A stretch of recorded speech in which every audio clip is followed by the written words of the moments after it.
Hello everyone, welcome back to my channel. ఈరోజు మన ఛానల్లో మరో సరికొత్త రెసిపీతో మీ ముందుకు వచ్చేసానండి. చాలా క్విక్గా చేసుకోవచ్చు. ఇక దీని టేస్ట్ విషయానికి వస్తే సూపర్ ఉంటుంది. నైట్ రెగ్యులర్గా ఒకేలాంటి చపాతీ కాకుండా గోధుమ పిండితో ఇలా ట్రై చేయండి. టేస్ట్ అదిరిపోతుంది. మీరైతే ఫుల్గా వీడియో చూసేయండి, ఎక్కడ స్కిప్ చేయకుండా. ఇక రెసిపీ అయితే స్టార్ట్ చేసుకుందాం. దీనికోసం అయితే ముందుగా ఒక 2 బంగాళదుంపల్ని ఉడకబెట్టుకున్నానండి. ఇలా ఉడకబెట్టుకున్న బంగాళదుంపలు పైన ఉన్న తొక్కను తీసేయండి. ఇలా 2 బంగాళదుంపలకి తొక్కను తీసేసిన తర్వాత ఏదైనా సన్నగా తురుముకునేది ఉంటే తురిమేసుకోండి. ఒకవేళ ఇది తురుముకునేది లేకపోతే మెత్తగా మ్యాష్ చేసేయండి, పేస్ట్ లాగా అయితే చేసేసి ఈ 2 బంగాళదుంపలు ఇలా తురుముకున్న తర్వాత ఒక మిక్సింగ్ బౌల్ తీసుకోండి.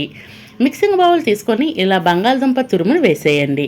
అలాగే సన్నగా కోసుకున్న పచ్చిమిర్చి ముక్కల్ని, అలాగే ఒక 1/2 స్పూన్ వరకు జీలకర్రని వేసుకోండి. 1 స్పూన్ వరకు లేదా 1/2 స్పూన్ వరకు రెడ్ చిల్లీ ఫ్లేక్స్ వేసుకోండి. రెడ్ చిల్లీ ఫ్లేక్స్ లేకపోతే పచ్చిమిర్చిని యాడ్ చేసుకోండి. అలాగే ఇందులో సన్నగా కోసుకున్న 1 కప్పుతో కొత్తిమీర తరుగును వేసుకోండి. కాస్తంత ఎక్కువగానే వేసుకోవాలి. అలాగే ఒక 2 కప్పుల వరకు గోధుమ పిండిని వేసుకోండి. రుచికి సరిపడా ఉప్పును వేసుకోండి. వేసుకొని ఈ ఇంగ్రీడియంట్స్ అన్నీ బాగా కలిసే విధంగా ఫస్ట్ నీళ్ళు ఏమీ లేకుండా కలిపేసుకోండి. ఇలా మొత్తం కలుపుకున్న తర్వాత కొంచెం నీళ్ళని వేసుకొని మనం రెగ్యులర్గా ఎలా చపాతీ పిండి కలుపుకుంటామో అదే విధంగా స్మూత్గా పిండి అయితే కలిపేసుకోవాలి. అలాగే ఈ లోపైతే మీకు చిన్న రిక్వెస్ట్ అండి, మన ఛానల్ ఇంతవరకు ఎవరైనా సబ్స్క్రైబ్ చేయకుండా చూస్తే ప్లీజ్ అండి సబ్స్క్రైబ్ చేయండి. వీడియోని ఇస్తే లైక్ చేయండి, మీ ఫ్రెండ్స్ అండ్ ఫ్యామిలీ మెంబర్స్కి షేర్ చేయండి. పిండిని అయితే నేను వీడియోలో చూపించిన విధంగా ఇలా సాఫ్ట్గా కలిపేసుకోవాలండి. ఇలా కలుపుకున్న పిండిని ఒక పావు గంట లేదా అరగంట సేపు రెస్ట్ ఇచ్చేయండి. మూత పెట్టేసి పక్కన పెట్టేయండి.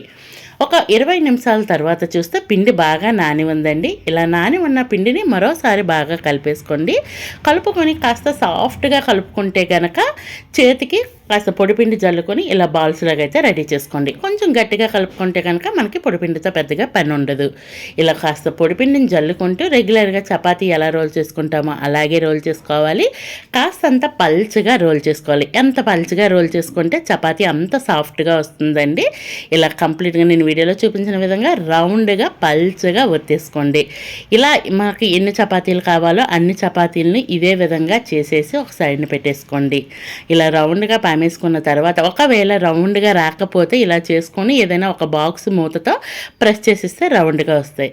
నెక్స్ట్ అన్నింటినీ ఇలా రెడీ చేసుకున్న తర్వాత స్టవ్ వెలిగించి ఒక పాన్ పెట్టేసుకొని పాన్ వేడైనాక మనం ముందుగా రెడీ చేసి పెట్టుకున్న చపాతీని వేసేయండి. ఫస్ట్ ఆయిల్ అది ఏమీ వేయకండి, జస్ట్ చపాతీయే అటు 2 మినిట్స్ ఇటు 2 మినిట్స్ 2 వైపులా బాగా కాలనివ్వండి. ఇలా కాలినాక అప్పుడు 2 వైపులా కాలినాక పైనుంచి కాస్తంత ఆయిల్ అనేది వేసుకోండి. ఆయిల్ అనేది పూర్తిగా ఆప్షనల్ అండి, నచ్చితే వేసుకోవచ్చు లేదంటే స్కిప్ చేసేయచ్చు. ఇలా 2 వైపులా కాస్తంత ఆయిల్ వేసుకొని దీనిని అటు ఇటు మీడియం ఫ్లేమ్లో మంచిగా కాల్చుకోవాలి. మనకి చపాతీ కాలినప్పుడు ఒక మంచి స్మెల్ అనేది వస్తుందండి. ఆ స్మెల్ వచ్చేంత వరకు మీడియం ఫ్లేమ్లో అటు ఇటు తిప్పుతూ కాల్చుకోవాలి. ఇలా అన్నింటినీ ఇదే విధంగా రెడీ చేసుకోవాలి. చాలా సాఫ్ట్గా వస్తాయి అండి. మార్నింగ్ చేసుకుంటే కనుక నైట్ డిన్నర్కి తిన్నా కానీ అంతే సాఫ్ట్నెస్గా ఉంటుంది. లంచ్ బాక్స్గా కానీ లేదంటే నైట్ డిన్నర్గా కానీ ట్రై చేయండి, చాలా బాగుంటుంది, మీకు అందరికీ నచ్చుతుంది కూడా. ఇలా అన్నింటినీ ఇదే విధంగా రెడీ చేసుకున్నాక మీకు మళ్ళీ చూపిస్తాను. ఈ విధంగా నేను అన్నింటినీ రెడీ చేసుకున్నానండి. ఫైనల్లీ మన రెసిపీ అయితే రెడీ అయిపోయింది. Ready to eat. Thank you for watching. ఏ కర్రీకైనా చాలా బాగుంటుంది, ట్రై చేయండి. Please subscribe to my channel, share.